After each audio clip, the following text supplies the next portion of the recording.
To make sure Harry could win the award, I hung up on his crush. She broke up with him because of it. During a trip to clear her head, she was kidnapped to northern Myanmar and died tragically. Harry married me for revenge. On our honeymoon, he had me, unconscious, sent off in a car headed to northern Myanmar. While I was on the brink of death from torture, I got a call from him. "Selena, feel the pain Emily felt before she died. You owe her that." I closed my eyes to his words filled with hatred. When I woke up, it was right before our competition, with Emily's call coming in. I handed the phone to him. "It's Emily. If you love her so much, lock it down." 9 months in northern Myanmar, I was finally at my breaking point, about to die. For the first 8 months, I survived by relying on my dancing skills and graceful figure to gain favor from a leader. During those months, I was forced into 3 abortions. Though pretending to be friendly with the leader felt like hell, every time I closed my eyes, I dreamt of hope. In my dreams, with dazzling, bright lights, Harry and I flew, embraced, and spun around. Each time I soared high, I released the ribbon, handing my body over to Harry, and trusting my life to him. I couldn't imagine how worried and guilty Harry must feel, not knowing where I was. So, even knowing I might survive for a few more years if I kept pretending with the leader, I risked everything to escape. I planned it for 8 months, thinking nothing could go wrong. Yet, I was caught and brought back. The leader had my legs broken. I was tossed to his men to be toyed with. Within just a month, my will to live faded amidst brutal torture. On the verge of death, I seemed to see Harry and me standing side by side on a winner's podium. Seeing him kneel before me, sincerely saying, "Selena, marry me." Seeing him with me, sitting at a table with Grandpa, enjoying the simplest dinner. A month in, still alive. After all those tricks, this woman can really last.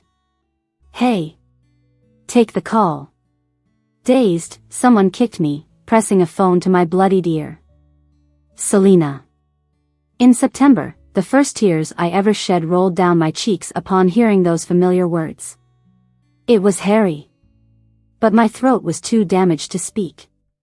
I regretted not being able to tell him not to worry about me, to find a new partner, a good girl to spend his life with. Regretted not being able to tell him to take care of Grandpa. Yet I was unprepared for the satisfaction in his voice. "Selena, feel the pain Emily felt before she died. You owe her that. You even hung up on Emily's call for help. With your heart of stone, you deserve a wretched death. Your grandpa is dead too." I told him you died, and distracted, he went to the police to report it and got hit by a car. Grandpa. Grandpa. In my final moments, still worrying about him, the only family I had left. How could Harry be so cruel? After the call ended, someone laughed viciously near my ear, the sound shrill and mocking. "Ha ha ha. Selena, how does it feel to be betrayed and killed by the one you love? This revenge is truly satisfying."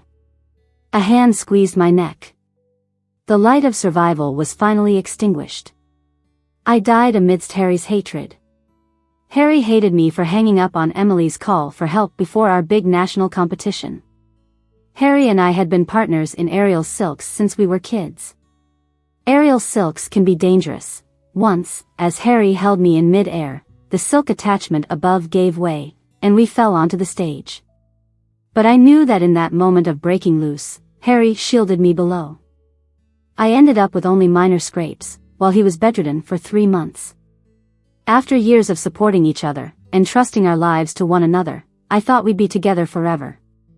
But I didn't expect Harry to meet the rebellious and bold Emily.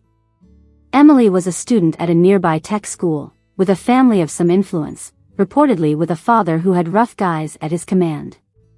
She wore thick smoky makeup, smoked laughing loudly by the window. Would prop her foot on the railing, blocking passing students. Could open a beer bottle with her teeth and down it in one go. Compared to her, life for Harry and me seemed dull, tiring, and monotonous, filled with endless practice. Even when our necks and palms were raw and blistered, we couldn't afford to rest. Days before the competition, Harry made mistakes thinking about meeting her, nearly causing an accident by slipping off the silk. The instructor gave him a harsh scolding. A few days earlier, a senior had not held on to his partner properly. She fell from the silk and didn't survive the hospital.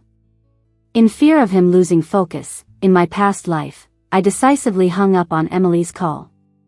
Actually, there was another reason. I knew if the call got through, there was a good chance he would abandon a competition held every 3 years. After all, Emily's call was a fake cry for help. It was all a ploy by her to prove how much Harry cared for her. And I knew because the day after Harry's mistake, he was punished with an extra 2 hours of practice. He was worried Emily would be upset, so he had me deliver a jade pendant his mom left him to her as compensation. Asked me to apologize for his lateness on his behalf. Unexpectedly, when I got there, I saw under the mimosa tree by her school's wall, she was hugged by a guy. I overheard her dismissively scoff.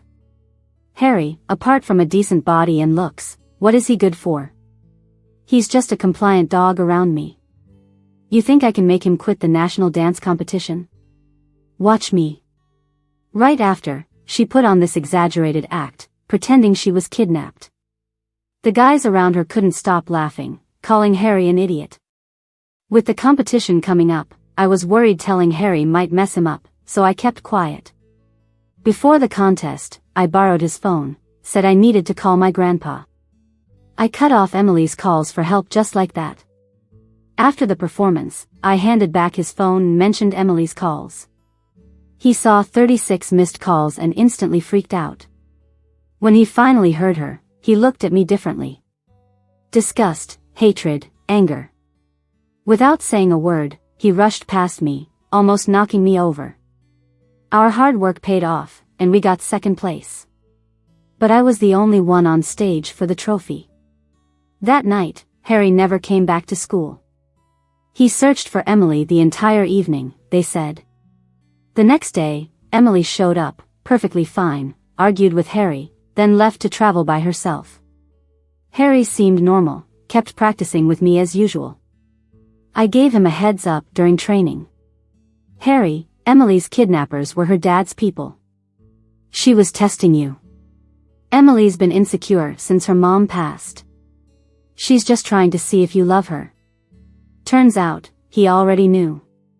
He wasn't blinded by hate yet. Instead, he reassured me. When she's back, I'll explain everything to her. Emily disappeared for 3 months. On Harry's 20th birthday, she rang, hinting at her ID number being 995 and implying she was trapped in Myanmar. Harry called the cops. But as they were reaching out to Myanmar for help, Emily called again. All Harry heard was her desperate begging, then silence. And finally, a man said, "Dead? Just like that? Can't handle the fun?" Since then, I noticed he'd quickly look away if I turned toward him. I never imagined he was hiding his hatred from me. He focused on his training more than ever, got even better. His kindness toward me felt like, as if Emily was just an acquaintance. 2 years later, after a performance, he proposed to me right in front of the cameras and everyone. Engagement, wedding, honeymoon, it all went as planned. Until, on our honeymoon, he went to get me water, a handkerchief with a strange smell covered my nose and mouth. At the moment of my death, I realized Harry deliberately took me there, deliberately went to get water. He thought Emily's death was due to their argument. Which happened because I hung up on her. But Harry never knew, Emily wasn't really dead. The cries and that man's words on the phone, all part of Emily's script. Harry never knew he was just another pawn of Emily's. A fish, unknowingly caught in her net, meant for northern Myanmar. And I, in my last days of a previous life, pieced the truth together. After my failed escape, they intended to just detain me, but someone higher up wanted worse. People from the top broke my legs, handed me over to those crude men. After their abuse, as I lay hopeless, Emily walked in from high up. "Selena, you know, right? From the first time I saw you, I hated you. I wanted to crush the light in your eyes. Being my enemy's daughter, you don't deserve dreams. And now, I've won. I realized at the last moment, Emily never targeted Harry. She came for me all along. Her aim was always my death. And the man I held dear, endured for a month, was the fool who helped kill me because of his stupid love. Maybe fate took pity, giving me another shot at life. As I open my eyes, faded pain lingers across my body. Selina, you're up next. Harry called out smiling as he walked out of the dressing room. This played countless times in my head during those 9 months. But now, it chilled me to the bone. I bit my lip, tasting the metallic tinge of blood, realizing I'm back at the dance competition. Grandpa's still alive, I'm free, everything's not too late. As I finish tying my hair to go out, I hear Harry's phone ringing. My hand starts shaking slightly. Last time, I killed Emily's call at this exact moment. Now that I've got another chance, I'll give Harry what he wants. Since he's so in love, willing to cross lines, let him have his own poison. I hand him the phone. Harry, it's for you. He looks at me with eyes full of mixed emotions. Honestly, I knew last time, when he said he'd explain everything to Emily, it was hard for him, too. Even if he had his phone, he couldn't decide whether to pick up or not. Right then, the presenter was introducing our act. Aerial silk combined with dance and gymnastics, what a visual treat. We're about to go on. It's Emily calling. I remind him. A call from his beloved girl, or a chance to shine his blood, sweat, and tears earned. This time, I step back, let him make the choice. But he hesitates, looking at the phone. My nose suddenly stung with emotion. See, even when he gets to choose for himself, he still knows how important a hard-earned opportunity is. In that moment of hesitation, scenes from a past life full of 9 months of torment and darkness seemed to flash before his eyes. That heart-wrenching pain and the despair of being trapped in an abyss were so clear. The phone rang persistently, and I reminded him again. It's Emily's. He finally made up his mind, pressing the answer button as he said, Emily, I'll be right over. Before he could even finish the sentence, Emily's frantic cries came from the other end. Harry, don't worry about me. I'm fine, you go and compete, try to win first place, don't let Selina down. It was exactly like the rehearsal she did at the school's courtyard wall that day. Next, please enjoy the performance brought to you by Harry and Selina, Soar. As the introduction ended, he rushed out, sorry, Selina. Emily's in danger. I watched his figure get further away, running towards real danger, then turned around and grabbed the red ribbon tightly, as if holding on to all my hopes in this life. I went on stage alone. I couldn't complete the air flips, spins, or hangings meant for two. I had to rely on my dance background and improvise some personal dance moves with the ribbon. The outcome was predictable. I got eliminated. The teacher was furious, questioning where Harry went and why. After cheering us on backstage, she saw only me when she turned around to the audience. Did he run off to that girl again? I stayed silent. She quickly understood and scolded through gritted teeth. Foolish. He'll get himself killed over that girl one day. Just like the last life, Harry came back the next morning. He looked haggard, eyes bloodshot, with dark circles under them. He handed me his phone, call Grandpa. For years, I've used Harry's phone to call Grandpa the day after every competition or performance to share the news. Because Grandpa, being disabled and a bit slow, struggles to make money, managing to support the two of us as best he can. That's why I never had a phone and never asked for one. But now, breaking a long-standing habit, I told Harry. I already called. Right after the performance last night, I went to the police station, then borrowed Mary's phone to call from school. When the call connected, I finally broke down crying. Mary thought I was upset over not winning the prize alone and hurriedly explained to Grandpa.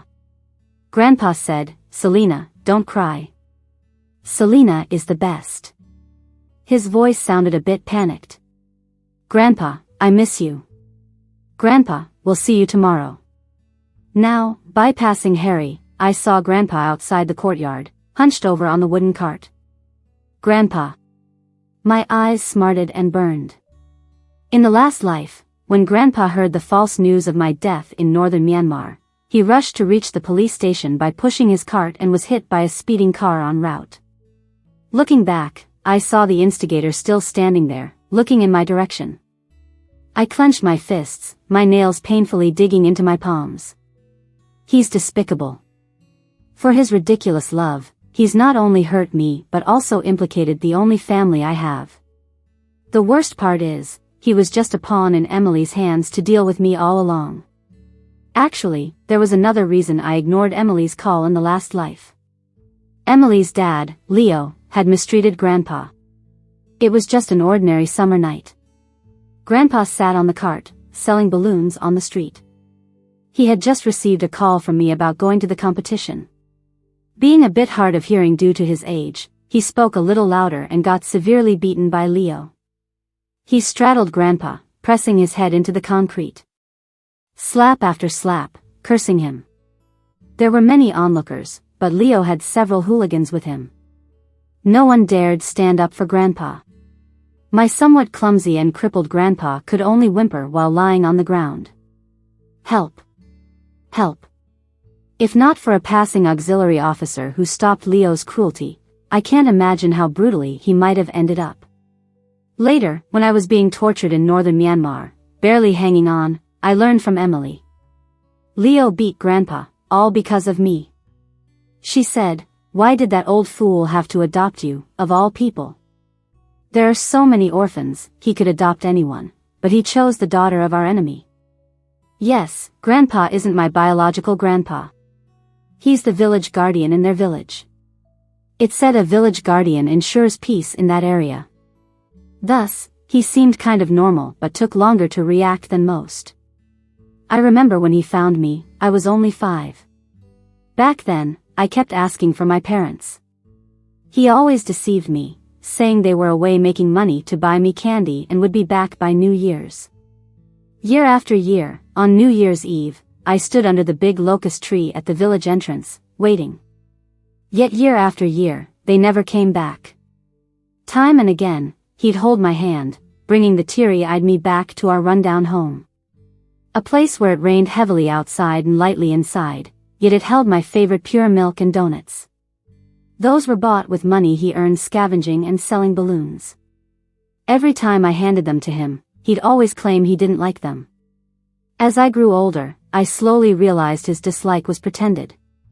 Now, I ran out of the courtyard. The sunlight was just right, the sunlight filtered through the camphor trees, falling on Grandpa's worn-out coat. "Grandpa, wait for me, once I graduate, the money I earn belongs to us. I'll be able to take care of you." My nose suddenly stung. "Selena, why are you crying?" He lifted his cracked hands, wanting to wipe away my tears. But then, remembering something, he looked around before withdrawing his hand. He nudged the wooden cart into the corner before saying, "Kiddo, people might look down on that." I wiped my tears and crouched down, holding his hand. "Grandpa, don't be afraid." He hurriedly took a red plastic bag out from the pocket of his jacket. Inside was a neatly rolled stack of bills, both new and old. "Take this, buy yourself something nice." That brief moment with Grandpa solidified a thought in my mind. During practice that morning, I told Mary the first wanted to switch it up, focus more on dance instead of duo aerial silks. Mary criticized Harry pretty harshly, then turned to console me. "Selena, you and Harry are the best duo in our class. You're almost at a national level. If it weren't for Harry's stubbornness, not only would you have qualified, but a top 3 spot was very possible." Harry looked down. "I'm sorry, Selena." He had reasons for his choices. If Emily did get kidnapped, her life weighs more than the competition. But remembering how he acted in the past, how he transferred his rage to Grandpa, a disabled and slow-witted old man, made me want to give it all back to him. I didn't accept Harry's apology and chose to go solo. Mary suggested I find another partner. My second senior brother, Ken, eagerly chimed in, "Hey little sis, how about we team up? Your third senior sister is getting hitched, and I could use a partner." Ken couldn't find someone to sync with in time, and had to drop out of the nationals with his third sister, who found out about her pregnancy just before. In class, plenty of pairs existed, but Harry and Ken had the strongest fundamentals. If I continued with aerial silks, Ken would indeed be my best bet. He was tall, good-looking, and strong enough to match Harry. But I still refused. Banking on partnership felt like gambling. I'd rather bet on myself. Having once faced death, I couldn't afford to lose again. Transitioning from aerial silks to solo dance is a big leap. How could I beat those kids who've trained diligently since forever? Winning meant investing way more time and effort. A couple of weeks after the competition, late at night, I found myself in the training room practicing the basics over and over. On my way back to the dorms, I spotted Harry standing under a camphor tree. "Selena, I'm sorry." I walked past him straight to the dorm. He followed me up the stairs. "It's my fault. I cost you an opportunity. We've worked together for years, please don't be stubborn." I turned around. "Harry, is this why you're here?" In my past life, after the competition, he asked me to go on a trip. It was supposed to make up for not receiving the award with me. He would cover all the expenses. Later I found out Emily orchestrated that invitation. She'd planned to harm me for ages. I was mad that Harry was so blind, falling for her games. He ditched me on a big award day just to see her. I refused his invite, and lucky for me, since it was all a trap. Thinking back now, the chain of events felt terrifying. If dragging me to that place had been her goal, everything might have been Emily's doing. After all, she waited 2 years to get me, till Harry and I went on our honeymoon. Just as I suspected, Harry said, "Emily knows she messed up. She shouldn't have caused issues at such a crucial time. She wants to make it up by inviting you for a trip. Don't worry about the costs, she'll cover everything." But she wanted me dead, not a vacation. Before closing the door, I said coldly, "Enjoy your time together. If you love her so much that you overlook everything else, then cherish this magical invitation." The next day, as sweat dripped from practice, Ken came over, slapping my shoulder. "Selena, stop for a moment. You should see what's going on."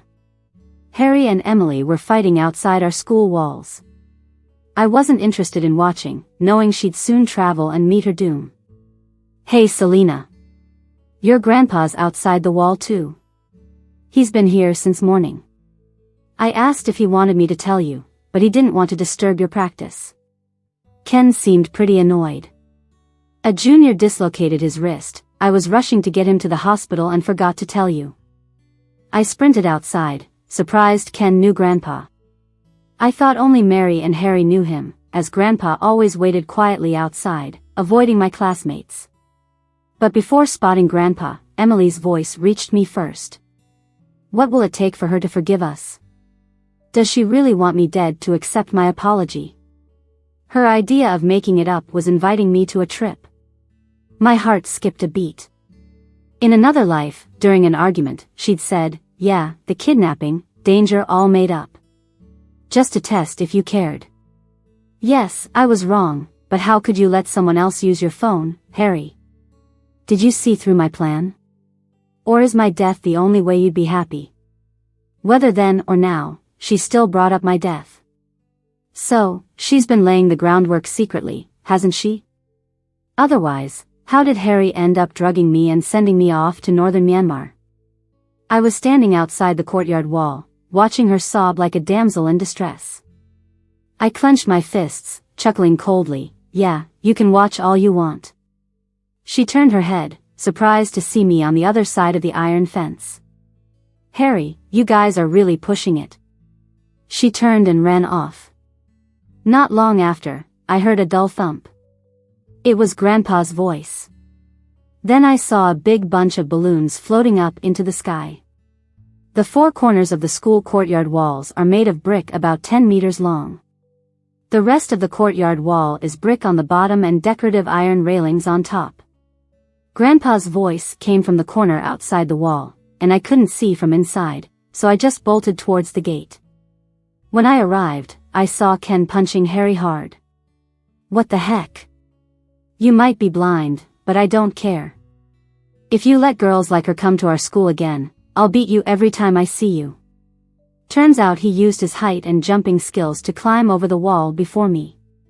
Ken, let it go, let it go. Grandpa said, holding his waist. I quickly ran to Grandpa, kneeled down, and saw both his palms were scraped, fresh blood oozing out. His sleeve and shoulder had a big smudge of dirt. What happened? I asked. I guess the way I slowly stood up was too intimidating. Harry forgot to dodge and took Ken's punch squarely. She got angry all of a sudden, he muttered, holding his face, nothing like the swaggering guy flying high earlier. At that moment, I realized I only liked him in my previous life because I saw him through rose-tinted glasses. What I liked was just the version of him I imagined. The real him wasn't worthy of my joy and affection back then. I asked again, what happened? Ken, carrying Grandpa on his back, replied, he was chasing that thing and she got mad, kicked Grandpa's cart, causing him to fall. Grandpa, let's go to the hospital. I'll deal with this punk later. No, no. Grandpa quickly waved his hand. Grandpa was afraid of the hospital, knowing a visit would eat into his savings for days. I held Grandpa's wrist, saw the tiny stones embedded in his palm, and slapped Harry. One slap wasn't enough to vent my anger. Harry looked at me, his eyes gradually turning red. I'm sorry. If saying sorry worked, why would we need the police? How could 3 little words ease my rage? When I finished practice that night, Ken leaned against the door and grinned at me. Hey, wasn't I fierce this morning? Selena, I didn't expect your slap to be so powerful. Even more than my punch. You made Harry's nose bleed. I fiddled with my ear, and he quickly said, okay, I won't say more. Here, for you. With that, he shoved a package into my hands and darted off. Inside, there was a pair of pink ballet shoes. I looked down at my feet and curled my toes. I'd been wearing my current pair for so long, there was a hole at the front of the right shoe. How did Ken even notice? Just like in the previous life, after this argument, Emily went on a solo trip to unwind. But this time, I paid closer attention to Harry's reactions than before.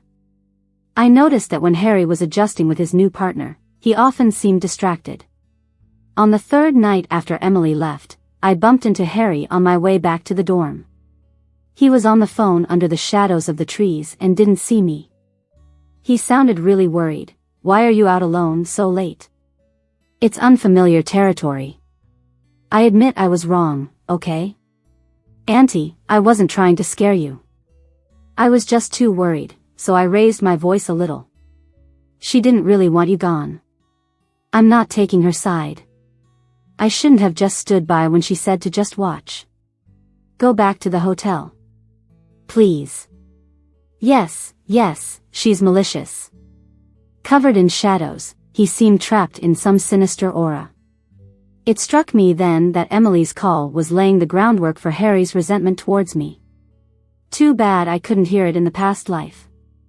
Once you start focusing on something, you notice details you'd normally miss.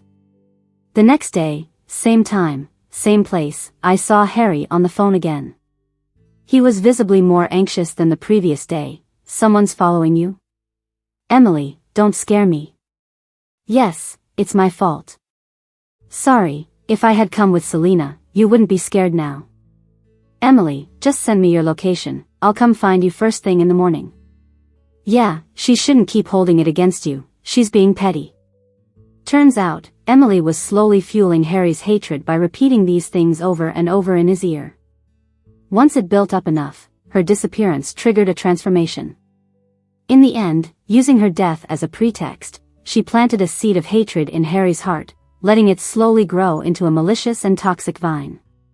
On the 3rd night, Harry was still at the same spot, calling. He hadn't gone to see Emily because Emily was still sulking, refusing to send him her location. That day, his fear overshadowed his anxiety. Emily, where are you? Emily. Emily. Don't hurt her, please. You can have whatever you want. Hello? Hello? I stood by, watching him anxiously pacing like a trapped beast beneath the shadows. Watching him desperately smash his phone to the ground, he then crouches, burying his head in his hands and crying. As he turns to leave, he suddenly lifts his head to look my way. He sees me bathed in soft light under the street lamp, but I couldn't make out his expression in the shadows. He slowly stands up. Once a duo who supported each other, now separated by the road, looking at one another from light and darkness.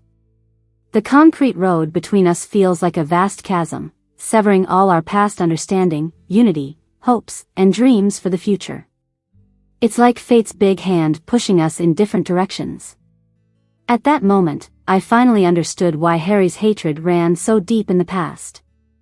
After all, if it weren't for me cutting off that phone call, the chain of events wouldn't have happened.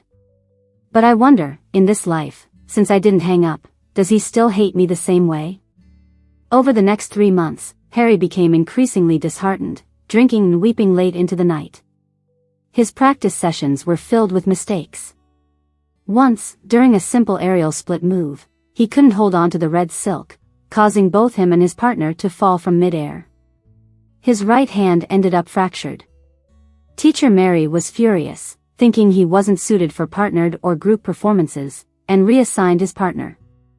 3 months later, just as his injury healed, Harry received a distress call from Emily, just like in his past life. He called the police, but while they were coordinating with the Taiwan police, another call came in, Emily's final words. I didn't hear the call's contents. But he locked himself in his dorm room the whole day. Mary, worried he might hurt himself, stayed outside his door until he opened it late at night. The next day, he appeared in the practice room, looking utterly drained. His eyes, bloodshot, cast a cold glance at me. Emily sure was something, who knows what she said in her final moments. In the end, he hated me all over again. But this time, compared to the pure hate of the past life, he seemed deeply conflicted. Because he knew, in his heart, that ultimately Emily's tragic end wasn't my fault. It was her own doing. Harry was quite the actor. 3 days later, he knelt at the entrance of the practice room, confessing to Mary. He apologized for being led astray by Emily and losing the trophy, and for his downfall and lack of diligence. Soft-hearted Mary forgave him. Selena, I'm sorry. Give me a chance, and I'll get you a championship. He looked at me like he was genuinely remorseful. I kept on with my stretching routine, not even glancing his way. I can win a championship on my own. With enough hard work, I'll have the absolute strength and the courage to face any storm. Mary, while soft-hearted, was clear-headed. She didn't trust Harry with any girl's safety again, urging him to pursue a solo path like mine instead. But solo dance offered no advantage for Harry, who was primarily trained in aerial silks. For men in aerial duos, strength was their main asset, and their grace was not as refined as typical dancers. Plus, with Harry distracted by trying to pursue me, his career progress was slow. Yes, just like in the past, to alleviate his own pain, he slowly shifted his hatred onto me as a scapegoat. It's easier to blame someone else than face one's own helplessness over hearing a loved one die. He started staying back after practice to train more, hoping to walk me back to the dorm. He began buying me trinkets, and on holidays, even flowers. In my past life, I thought he had changed, finally seeing his true feelings, and I started to accept him. This time, I also tried to slowly accept him. After all, I needed to legally bring him to justice. But someone became the roadblock between Harry and me. Ken, for who knows how many times, raised his fist at Harry. Harry, stay away. If I catch you near Selena again, I'll punch you. Standing protectively in front of me, he warned, Selena, don't trust him. Open your eyes. Of course, I didn't trust Harry. But I still brushed Ken aside. His hands gripped my shoulders painfully. Being blinded by love will be the death of you. Selina, I've been having this recurring nightmare that Harry will hurt you. 2 years later, as I stood on the final stage, I remembered my grandpa holding my hand, pointing, "Look, Selina, a fox."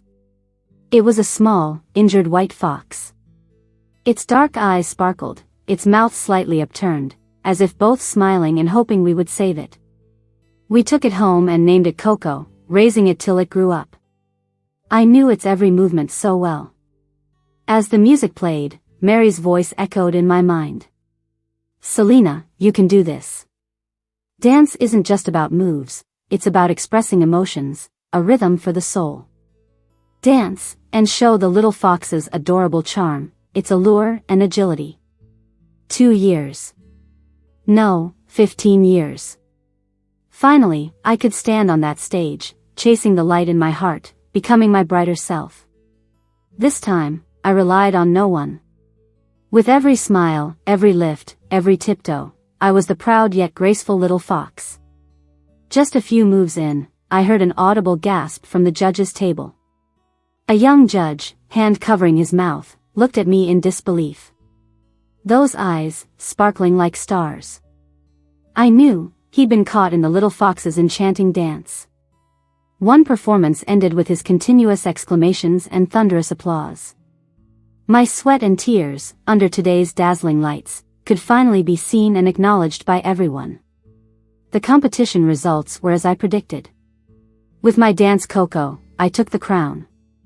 And I broke through. Getting rave reviews online. Folks are amazed by my natural charm and allure. They're even more surprised at how I'm wrapped up so tight, yet still manage to be so sexy. As I take a bow, I spot Harry in the audience. He's just staring at me, lost in thought. Maybe he's regretting something, or just feeling bitter. We both started from the same place, but ended up in different spots. These past couple of years, he's been caught up in hate, his mind twisting. He let go of his dreams, his dancing skills went nowhere. Meanwhile, I became who he once wanted to be. After the show, he walks up to me with flowers and kneels down, proposing. I look past him and see Ken behind, his eyes red and fixed on me. I take Harry's bouquet and ask, "Harry, do you really love me?" He nods solemnly. I laugh at his self-deception. "Well, how about a trip before we get engaged?" We plan to leave on a day that mirrors a past life's date, May 20th. On the train, I ask him, "Harry, if your grandpa ever did something unforgivable, would you harm him?" He looks puzzled, then says it wouldn't happen. "If you thought I harmed someone you loved, would you harm me?" He ruffles my hair. "Selina, what's up with you today?" "Of course not, you're the person I love most. Quit this talk about life and death." Once, that might have moved me to tears. Now, it just makes me queasy. In the 2 years, he's turned bad. After Emily died, he got mixed up with her old gang and started working with them for money. I was part of his initiation, a stepping stone in his criminal path. I realized that sending me to northern Myanmar wasn't just about avenging Emily. He was driven by greed, for himself. The next day, we find ourselves where I was drugged in my past life. Harry licks his dry lips and says, "Selina, I forgot to bring water. Hold tight, I'll grab some." I glance at the van nearby. It's the one that took me away back then. "Sure, I'll be right here." 15 minutes later, Harry opens the van door. "Get in." Seeing me alert inside, he's shocked. "You?" I pat the seat beside me. "Harry, looks like it's jail time for you." A silver bracelet snaps onto his wrist. He gets into the van beside me. I smile. "Want me to tell you this story?" "Oh, and right now, there's probably someone you'd love to call." I dial a video call. Soon, Emily's face pops into view. Harry's shocked to his core, realizing Emily is alive. He's just now learning that it was all Emily's scheme. She starts cursing him over video. "Harry, you traitor." Funny, she doesn't know she was the real traitor. In our past life, she had a lot to say before killing me. Pulling my hair, she spewed hatred, saying my cop parents killed her mom. She couldn't fathom how the killer's daughter could still shine and dream. She thought I should live like a sewer rat, and schemed to get close to me, realizing I stayed holed up either rehearsing or practicing. Finally, she managed to seduce Harry, making him fall for her. She said I was lucky to be spared by some leader in northern Myanmar because Leo was sick. She feared I'd die before she avenged herself, so she persuaded the leader to keep me. Prideful and dragging a good soul into darkness, she bragged how Harry easily fell for temptation, becoming their ally. With her past lifetime boasts, I linked up with the police. Using my parents' ties to Emily's mother as a starting point, I tipped off the planned events of May 21st. Cops, always sharp, quickly tracked Leo's location and arrested him along with his daughter. They moved in on Harry and his crew from another direction. Just like that, Harry and Emily got nabbed in different cities. So, they finally locked up. Bad people really do talk too much, just like they say. Emily finally got her wish, living like a sewer rat. More thrilling times await her. A month later, Harry took his own life. I heard he suffered a lot in prison. After a soap accident, he acted strange, mumbling "I'm sorry" through tears. I knew what he meant. Coming from a tough background, craving money made sense. After his mom died, his dad toiled at a construction site to fund his aerial dance, hoping he'd make a good living out of it. Harry slipped up partly because his dad had cancer, needing lots of money for treatment. I visited him just before he died. Said a few words. "Harry, back before the national competition, if you had hung up on Emily, maybe you would have been on that podium that day. You became the brightest star through hard work and sweat, earning honest money. Your dad must be really happy. With your looks, maybe you'd be even more famous than I am now. Maybe you'd be getting more endorsements and show gigs than I do. Why worry about a little bit of medical expenses?" His expression changed then, and he replied blankly. "Yeah, if only I'd hung up that call." For a proud man, at that moment, tears just rolled down. See, in the end, he still thought he should have hung up that call. In my past life, I didn't make the wrong choice. As I stepped out of the prison gates, Ken came up to me. Sunlight poured from behind him, wrapping him in a warm, blurry golden glow. "Still hating?" "Yeah, I do." I smiled at him, "But you can't stay trapped in hatred forever and ruin yourself. Isn't that what happened to Harry in his past life?